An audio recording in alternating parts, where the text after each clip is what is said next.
Hello everyone, today we will learn about Google Sheet application on iPhone device. So especially today I would like to show you the way how to freeze the columns and rows so that we can make the specific column and rows stay even though we scroll up, scroll down or scroll into the any other side. It is. So you just need to open your Google Sheet application and open the documents that containing a huge amount of data. So you see that my screen only able to display this side, so it will be difficult to access this rows, right, or this columns. So I will let you if we want to scrolling down, the first column here will be follow or disappear. And it also works for whenever we slide it into the left side, the leftist column also will be disappear. So here I would like to make the titles stay, no matter we drag this area.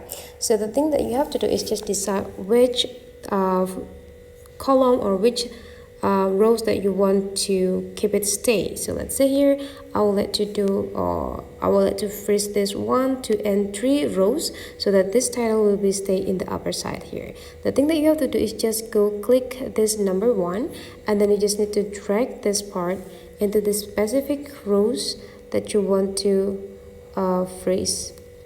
And then the next thing you need to do is just tap the block area and they will be give you an options here that expands it, and then you will got this freeze 3 rows and then you just need to go click it, and now those 3 rows will already freezed.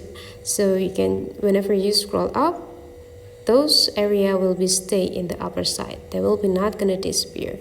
It's also work for the column. Let's say here I will let you keep this A and B column.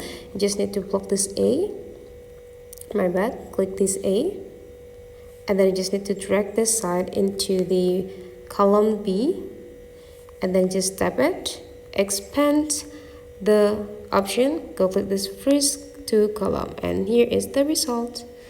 So that's for today's tutorial, guys. Hopefully you enjoy this video and let's meet again into other tutorial.